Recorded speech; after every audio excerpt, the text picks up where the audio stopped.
नमस्कार. सगळ्यांना आत्मवंदन. मागच्या वेळच्या सेशन मध्ये आपण मीनाक्षी चा जो जन्म होता आणि त्याच्यात तिला म्हणजे ती सीतेबरोबरचे तिचे अनुभव आणि सीतेचं वनवासात जाणं हे सगळं आपण बघितलं. मीनाक्षी जेव्हा सीता वनवासात गेली होती तेव्हा मीनाक्षी वयाने पण बरीच मोठी होती आणि अ, सीता वनवासात असतानाच तिने देह सोडला होता. त्यामुळे सीतेची आणि तिची परत काही भेट झाली नाही त्या जन्मामध्ये. तर आता एकच सेकंद.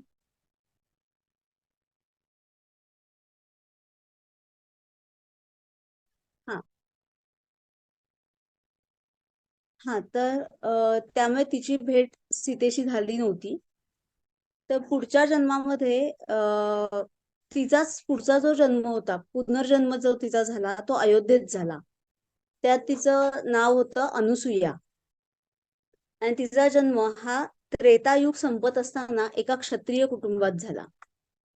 तिचे वडील अयोध्येतील प्रशासनात काम करत होते आणि महाराजा श्रीराम यांचे ते निष्ठावंत सेवक होते. तर त्यांनी जी कामं दिलेली असायची ती पूर्ण करण्यासाठी त्यांना खूप मेहनत घ्यावी लागायची. तिची आई अतिशय साध्या भोळ्या स्वभावाची विनम्र अशी एक स्त्री होती. तिला तिच्या कुटुंबात जरा दुय्यम स्थान होतं. पण तिच्या वडिलांच्या सगळ्या इच्छा पूर्ण करण्यासाठी ती झटत असे. अनुसूयेच्या या सगळ्या कुटुंबामध्ये ती सगळ्यात लहान होती. म्हणजे तिला सगळे भाऊ होते आणि ते वयाने बरेच मोठे होते. त्यामुळे ती अगदी लहान असतानाच त्यांची लग्न झाली होती. आणि ती मोठी होईपर्यंत तिच्याशी खेळायला, तिच्या बरोबरीचं असं कोणी भावंड नव्हतं. त्यामुळे साहजिकच तिचं आईबरोबर जास्त काय म्हणतात ते तिच्याबरोबर म्हणजे आईशी ओढली गेली ती आणि आईबरोबरच जास्त ती वेळ घालवायला लागली. आणि तिला लहानपणापासून तिच्या आई-वडिलांची सेवा करायला खूप आवडायचं आणि तिला असं वाटायचं की ती याच्यातच तिचं सगळं आयुष्य घालवेल. आणि त्यामुळे मग तिचे वडील दरवेळेला तिच्या आईला म्हणायचे की अनुसूया खूपच एकनिष्ठ पत्नी होईल. सेवा करणं हा तिचा स्वभावच आहे. याच्यातला दुसरा भाग ऐकून अनुसूयेला खूप आनंद व्हायचा. पण पहिल्या भागाने नाही. कारण लहानपणापासूनच अनुसूयेची अशी इच्छा होती की तिला लग्नच नाही करायचं. आणि लग्नाच्या त्या नुसत्या विचारांनीच तिचा थरकाप उडायचा. तर महाराजा रामांच्या राज्याचा जो काळ होता तो विकास आणि विस्तार, समृद्धी आणि नवीन शोध यांचा होता. तिच्या वडिलांना राज्याच्या दूरवर पसरलेल्या प्रदेशात जाण्यासाठी खूप प्रवास करावा लागायचा.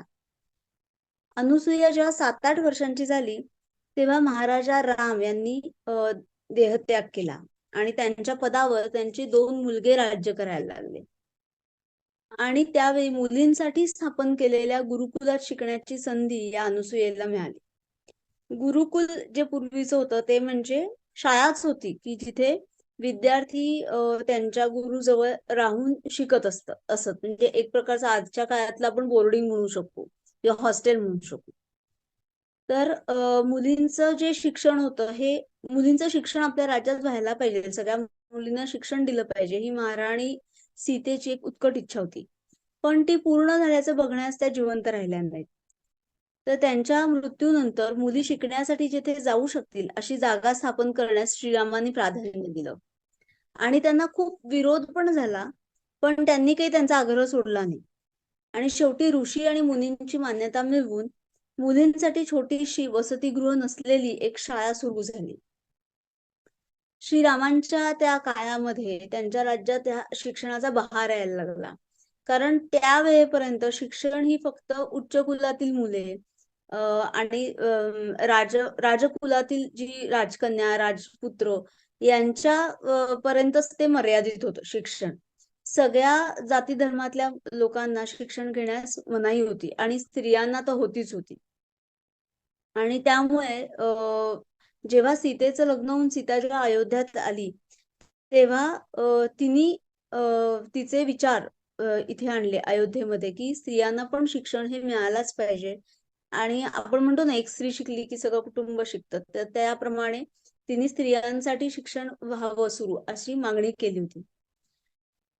तर या मुली जिथे शिकत होत्या ते मुलींसाठीची जी शाळा होती ती वसतिगृह नसलेली होती. म्हणजे आता आजकालच्या ज्या शाळा असतात की आपण फक्त दिवसभरासाठी मुलांना सोडतो, तशी शाळा होती. आणि तिथे फक्त एक शिकायचं एवढंच अपेक्षित नव्हतं.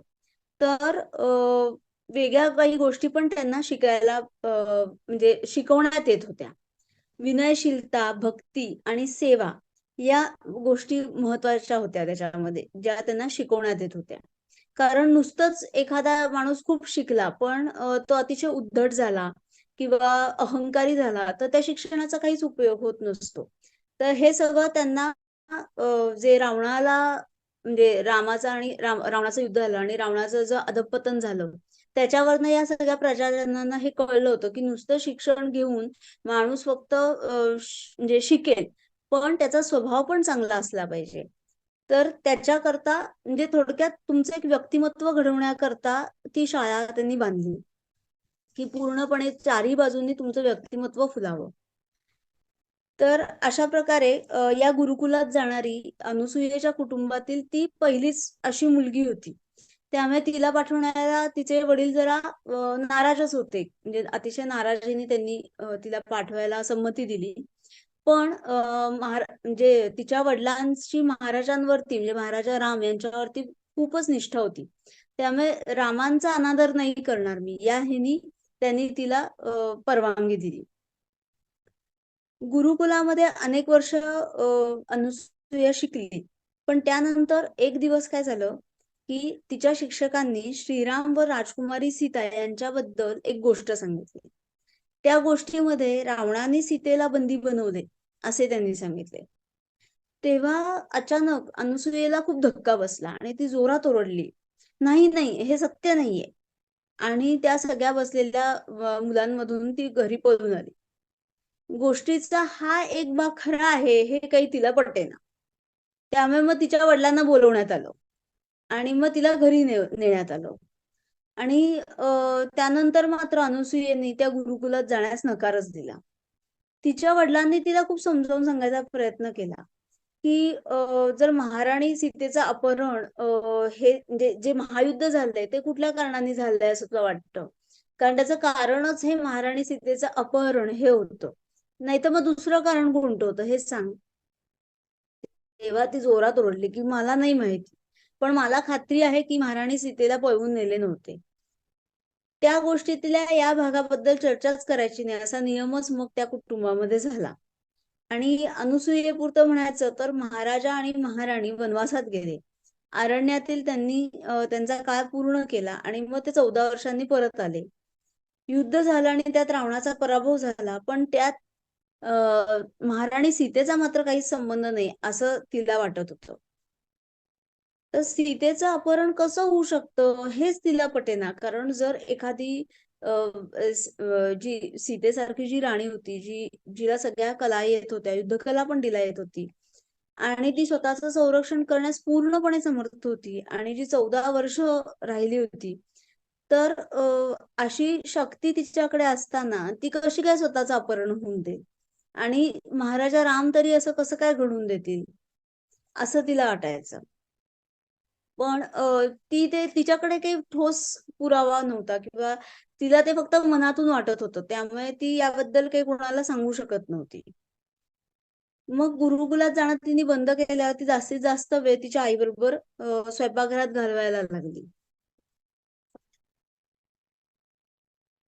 तिची सगळ्यात अयोध्येतील तिची सगळ्यात आवडती जागा होती ती म्हणजे शरयू नदी.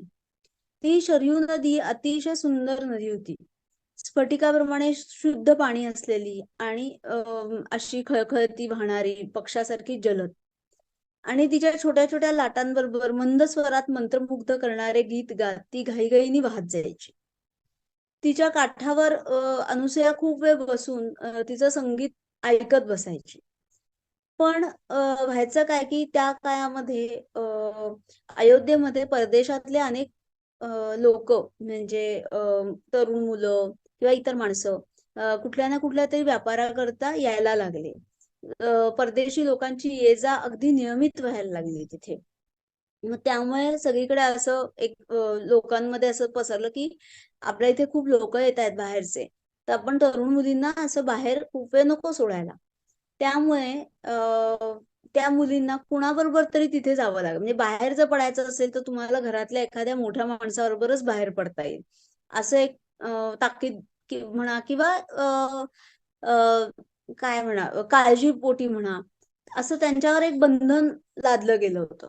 त्यामुळे तिला असं कधी एकटीला त्या शरयू नदीवर जायची संधी मिळाली नाही. तिला खूप वाटायचं की आपल्याला एकटीला शरयू नदीवर जायला मिळालं तर कदाचित त्या नदीला काहीतरी माझ्याशी बोलायचंय असं तिला सारखं वाटायचं. पण मग ती काही असं बोलूच शकायची नाही. म्हणजे तिला तो असा एक शांतपणा, एकटेपणातला तो काही मिळायचा नाही. आणि मग ती जशी मोठी झाली अनसुया, तशी नदी माझ्याशी बोलेल या बालिश कल्पनेनी पण मग तिला हसू यायला लागलं आणि मग पुढे हळूहळू ती कल्पना तिच्या मनात पुसटशी होत गेली. म्हणजे त्या काळामध्ये किंवा अगदी आत्ताच्या काळामध्ये पण स्त्रियांवर जरी काळजी असेल तरी सुद्धा बरीच बंधनं लादली गेली होती. म्हणजे आत्ताचा आपण जो काळ बघतोय आपल्या दृष्टीने आपल्याला बराच चांगला वाटतोय, की आपण आपल्याला हवं तेव्हा कुठेही जाऊ शकतो आणि आपल्याला पाहिजे ते आपण करू शकतो. म्हणजे स्त्रियांवर तशी काही बंधनं आपल्या देशात तरी नाहीत. अजूनही बाकीच्या काही देशांमध्ये आहेत. पण आपण मात्र खरंच काय म्हणतात भाग्यवान म्हटले पाहिजे, की आपण भारतामध्ये जन्माला आलोय आणि त्यामुळे आपल्यावर ही बंधनं नाहीयेत. तर तर त्या काळात मात्र ती होती. तर हिच्यामध्ये अनुसूयेमध्ये थोडेसे हट्टीपणा पण होता. पण ती बऱ्याच वेळा तिचा हट्टीपणा लपवायची आणि समजूतदारपणा दाखवायची. पण जेव्हा एखादी गोष्ट तिला खूप खोलवर रुतायची आणि तिला ती पटायचीच नाही, तेव्हा मात्र तिचा हट्टीपणा बाहेर यायचा. उदाहरणार्थ महाराणी सीतेचे बंदी पकडले जाणे. अशा वेळी मात्र ती काही तडजोड करायची नाही. तसंच तिच्या विवाहाबद्दल जेव्हा चर्चा चालायची, तेव्हाही तिचा प्रतिसाद असाच असायचा. अ, तिच्या वडिलांचे एक ओळखीचे गृहस्थ होते, जे राज्याच्या प्रशासनामध्येच काम करणार होते. तर त्यांचा अनुसूयेपेक्षा वयाने थोडा मोठा असलेला एक मुलगा होता. तर साहजिकच अनुसूयेच्या वडिलांना वाटायचं, की तो अनुसूयेकरता एक योग्य वर आहे आणि म्हणून ते तिच्यासमोर त्याचा वारंवार उल्लेख करायचे. अनुसूयेने ती काही गांभीर्याने घेतलं नाही आणि त्यामुळे त्यांना कधी उत्तरही दिलं नाही. पण एकदा त्यांनी तो विषय मोठ्या निश्चयाने मांडला, की आता तिचं लग्नाचं वय झालंय. तेव्हा त्यांच्या आवाजातला गंभीरपणा जेव्हा अनुसूयेने ऐकला, की ते खरोखरच खूप गंभीरपणे बोलतायत तिच्या लग्नाविषयी. तेव्हा तिला रडू फुटलं आणि तिने जाहीर केलं, की मी कधीच लग्न करणार नाही. आणि ती खूप रडायला लागली आणि तिला शांत व्हायला पण खूपच वेळ लागला. तेव्हा अनुसूयेच्या वडिलांना खूपच आश्चर्य वाटलं आणि ते म्हणाले, की एवढा कशा काय भावनांचा तुझा उद्रेक झालेला आहे? आणि सगळ्याच मुली या चांगल्या माणसाशी लग्न होण्याची स्वप्न बघत असतात आणि तुझ्या मनात मात्र अशा कशा भावना नाहीयेत या? तेव्हा अनुसूयेने त्यांना विनंती केली, की "पिताजी, कृपया माझ्यावर जबरदस्ती करू नका." तेव्हा तिच्या डोळ्यातील भीती पाहून त्यांनी तिचं सांत्वन केलं आणि म्हणाले, "बाळा, मी तुझ्यावर कशाची जबरदस्ती करणार नाही. पण मला सुद्धा तुझ्या भावना समजून घ्यायच्या आहेत. तुझी अशी प्रतिक्रिया का आहे?" मग शेवटी अनुसूयेने कारण दिलं, की "मला माहीत आहे, की मी लग्न केलं तर कदाचित मी मरेन किंवा माझी मुले मरतील." तर तेव्हा मात्र तिच्या वडिलांना धक्का बसला. ते म्हणाले, "हा काय मूर्खपणा आहे? तुला कोणी हे सांगितलंय?" तेव्हा ती म्हणाली, "माझ्या बाबतीत काहीतरी भयानक घडणार आहे हे मला माहिती आहे." आणि मग ती थरथर कापायला लागली. तर तिची म्हणजे तिला कळेच ना, की आपल्याला असं का वाटतंय? तिला उगीचच असं आतून वाटत होतं, की म्हणजे लग्नाची भीती वाटत होती आणि लग्नानंतर काहीतरी आपल्याला बरं वाईट होईल. तर तिची स्थिती बघून तिच्या वडिलांनी तिला धीर दिला आणि ते म्हणाले, की "मी तुला काहीही होऊन देणार नाही. माझ्यावर विश्वास ठेव."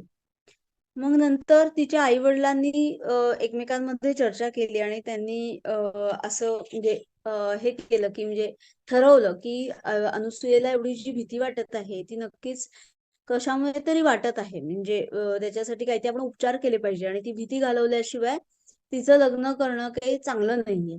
तर आधी आपण तिची भीती घालवूया. त्यासाठी त्यांनी अनेक वैद्यांकडे तिला नेलं, वेगवेगळ्या औषधी वनस्पती देऊन बघितल्या. नंतर विशेष पूजा करण्यासाठी काही ब्राह्मणांना बोलवलं. पण कशानेही तिच्या मनातली भीतीची ती छाया काही पुसली गेली नाही. ती भीती तिच्या मनात राहिलीच. तर एकदा अनुसुयेची आई तिच्या वडिलांना समजावून सांगत होती की महाराणी सीतेची मिथिलेतील एक सेविका अद्याप जिवंत आहे आणि तिच्याकडे आजार बरे करण्याची शक्ती आहे असे सांगितले जाते. पण ती फार लांब राहते आणि महाराणी सीता तिच्या शेवटच्या काळात ज्या आश्रमात राहत असे त्या आश्रमाजवळच ती अजूनही राहते आहे. पण ती आपल्याला भेटेल की नाही माहिती नाही, कारण ती महाराणी सीतेच्या वेळेपासूनची सेविका आहे आणि तिचं आता वय पण खूप झालंय. त्यामुळे मुळातच ती हयात असेल की नाही इथपासून शंका आहे. तर तरी मग वडील म्हणाले तर ठीक आहे, तरी सुद्धा आपण प्रयत्न करून बघायला काही हरकत नाही, कारण आपल्याकडे काही दुसरा पर्याय नाही. आपण सगळे उपाय करून थकलोय. तर आपण तिथे नक्की अनुसूयेला घेऊन जाऊया. तर तर अशा प्रकारे मग त्या दोघांचं ठरलं की अनुसूयेला त्या स्त्रीकडे, म्हणजे ते जी सेविका आहे तिच्याकडे न्यायचं. आणि मग आई बोलता बोलता म्हणाली की ती आता खूप वयस्कर झाली असणार आहे आणि महाराणीने तिचे औषधी वनस्पतींचे ज्ञान तिला दिले आहे असं म्हणतात. बरे होण्यासाठी इतक्या लांबून लोक तिथे जात असत. तिचं नाव सोमा आहे असं मी ऐकलंय. हे सगळं जेव्हा अनुसूयेने ऐकलं, म्हणजे तिचं नाव जेव्हा घेतलं सोमा असं, तेव्हा अनुसूयेच्या ओठातून आश्चर्याचा उद्गार आपोआप बाहेर पडला. जणू काही सोमा हे नाव तिला परिचित वाटलं असावं. आणि मग तिने वडिलांकडे जाऊन सांगितलं की या भीतीवर मात करावी असं मला पण वाटतं आहे. तर कृपया मला त्या स्त्रीला भेटायला जाऊन द्या आणि मला असं वाटतं की ती मला नक्की मदत करेल. तेव्हा वडील म्हणाले की हो, ती करेल तुला मदत आणि तुझी आई तुला घेऊन जाईल. लांबचा प्रवास आहे तर तुमच्याबरोबर सर्व शिधा सामुग्री आणि रक्षक पण पाठवले जातील. तर अनुसूयेला खूप आशा होती की या स्त्रीला कडनं मला काही मदत मिळेल आणि माझी ती भीती नष्ट होऊन जाईल. आणि पुढचे काही दिवस तिने सोमाच्या भेटण्याची वाट पाहिली आणि मग काही दिवसांनंतरच त्या दोघी जणी प्रवासाला निघाल्या. कुठलाही अडथळा पार म्हणजे न येता त्यांचा प्रवास पार पडला. अनुसूया ही पहिल्यांदीच अशी त्या अयोध्येच्या बाहेर पडत होती, त्यामुळे तिला तो सगळा अनुभव नवीन होता. अरण्यातून आणि खेडेगावातून जात असताना तिला खूपच आश्चर्य वाटलं की अयोध्येतील आरामाचं जीवन सोडून महाराणीने राहण्यासाठी अशी एकांत जागा कशी बरं निवडली असेल. आणि तिला प्रत्येक बारीक सारीक गोष्टीचं आश्चर्य वाटत होतं. खेडेगावातलं जीवन, तेथील प्राणी, घनदाट अरण्य यांचं तिला नवल वाटत होतं. आणि या प्रवासाने तिला हेही कळलं की त्यांचं राज्य किती लांबवर पसरलं आहे. तिचं जे पूर्वीचं जग होतं ते खूप छोटं होतं. फक्त अयोध्येच्या त्या 4 तटबंदीमध्ये सामावलेलं होतं. तिला फक्त ते अयोध्येतले छोटेसे अरुंद रस्ते, मग तो बाजार-हाट आणि भरपूर माणसे यांचीच सवय होती. म्हणजे एवढंच जग तिला माहिती होतं आणि शरयून. पण याच्याही पलीकडे काही जग आहे हे तिला तेव्हा दिसलं. तर ज्या दूरवरच्या ठिकाणांची तिने कल्पना पण केली नव्हती, अशा जमिनीच्या शेवटच्या टोकापर्यंत महाराणी आणि श्रीराम यांनी कसा प्रवास केला असेल याचं तिला आश्चर्य वाटलं. तर सोमा ज्या ठिकाणी राहत होती त्याच्या जवळ असलेल्या आश्रमामध्ये त्यांचं खूप चांगलं स्वागत झालं या दोघींचं. आणि त्यांच्या प्रवासाचं कारण आणि मातेच्या सेविकेला म्हणजे सोमाला भेटण्याचा त्यांचा उद्देश याबद्दल अनुसूयेच्या वडिलांनी त्या आश्रमाचे जे प्रमुख होते त्यांना आधीच कळवलं होतं. ते जेव्हा आश्रमात पोहोचायला लागले तेव्हा जवळपास अंधार व्हायला आला होता, त्यामुळे ते घाईघाईने पोहोचले. अनुसूयेच्या आईने तिला आधीच सांगितलं होतं की राहण्यासाठी जशी जागा मिळेल तशी स्वीकारायची, कारण तपस्वी लोक हे साधेपणाने राहत असतात. आश्रमातल्या गुरूंनी स्वागत करण्यासाठी ते स्वतः पुढे आले आणि एक साधी आणि स्वच्छ कुटी त्या दोघींना राहण्यासाठी दाखवली आणि त्याचबरोबर संध्याकाळच्या भोजनासाठी बोलवलं. त्यावेळी अनुसुयेच्या आईने सोमाविषयी या गुरूंकडे चौकशी केली. त्या हयात आहेत का? त्याने आईने विचारले. तेव्हा त्यांनी स्मितहास्य करत मान हलवली आणि म्हणाले, होय आहेत, पण खूप वय झाले आहे. त्या पाहुण्यांना भेटतात का? त्यांना भेटण्यासाठी आम्ही इतक्या लांबून आलो आहोत. अनुसुयेची आई म्हणाली. त्यांच्यात आजार बरी करण्याची शक्ती आहे असं मला सांगण्यात आले आहे. तेव्हा हे जे गुरु होते ते हसले आणि म्हणाले, देवी सीतेने शरीर सोडून खूप वर्ष झाली. सुरुवातीला सोमाला भेटायला अनेक लोक येत असत. आता क्वचितच कोणी भेटायला येतं. अयोध्येतील लोक बरे होण्यासाठी येत होते का नाहीत? ज्यासाठी ते येत त्यांना ते मिळत असे की नाही हे काही मी सांगू शकत नाही. पण मला खात्रीपूर्वक हे माहित आहे की आजार बरे करण्याची शक्ती आपल्यात आहे हे ती नम्रपणे नाकारेल. आणि वरती असंही म्हणेल की जे काही दिले आहे ते मला मातेकडून मिळालेले आहे. देवी सीतेला ती तसंच संबोधत असे. आता फक्त रस्त्याने भटकंती करणारे तपस्वी तिथे जात असतात.